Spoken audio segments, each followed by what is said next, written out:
அண்மைச் செய்தி. தஞ்சாவூர் மாவட்டம் பட்டுக்கோட்டை அருகே பாஜக பெண் நிர்வாகி மர்ம நபர்களால் வெட்டி படுகொலை செய்யப்பட்டிருக்கிறார்.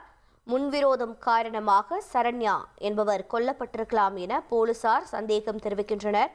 இது பற்றிய தகவல்களை வழங்க இணைகிறார் செய்தியாளர் சிவா. சிவா, என்ன நடந்தது? தற்போது இந்த கொலை சம்பவத்தின் மீது என்ன நடவடிக்கை மேற்கொள்ளப்பட்டிருக்கிறது? வணக்கம். பட்டுக்கோட்டை அருகே பாஜக பெண் நிர்வாகி மர்ம நபர்களால் வெட்டி படுகொலை செய்யப்பட்ட சம்பவம் பட்டுக்கோட்டை மற்றும் அதனை சுற்றியுள்ள பகுதிகளில் மிகவும் பரபரப்பாக பேசப்பட்டு வருகிறது.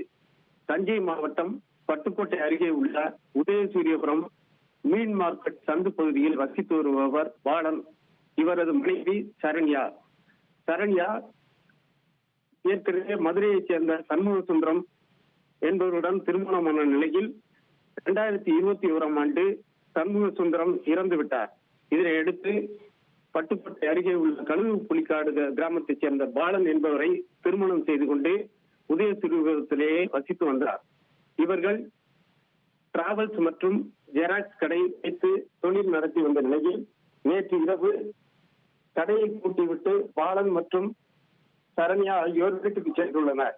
அப்போது பாலன் ஏற்கனவே இருசக்கர வாகனத்தில் பைக்கில் சென்றுவிட்ட நிலையில் சரண்யா தனியாக இரவில் நடந்து சென்று கொண்டிருந்தார். இதனை அடுத்து அந்த பகுதியில் மறைந்திருந்த மர்ம நபர்கள் திடீரென சரண்யாவின் தலை, கழுத்து உள்ளிட்ட பகுதிகளில் அருவாளால் வெட்டிவிட்டு தப்பிச் சென்று விட்டனர். இதனால் துடிதுடித்து சரண்யா சம்பவ இடத்தை இறந்தார். இதனை அடுத்து தகவல் அறிந்த வாட்டாத்திக்கோட்டை போலீசார் சம்பவ இடத்திற்கு விரைந்து வந்து சரண்யாவின் உடலை கைப்பற்றி பட்டுக்கோட்டை அரசு மருத்துவமனையில் பிரேத பரிசோதனைக்காக வைத்துள்ளனர். மேலும் இந்த கொலையில் ஈடுபட்ட மர்ம நபர்கள் யார், எதற்காக இந்த கொலையை செய்துள்ளனர் என்பது பற்றி தீவிரமாக விசாரணை மேற்கொண்டு வருகின்றனர். உங்களுடைய தகவல்களுக்கு நன்றி சிவா. தந்தி டிவியை உங்கள் கேபிள் டிவி ஆபரேட்டரிடம் இலவசமாக கேட்டு பெறுங்கள்.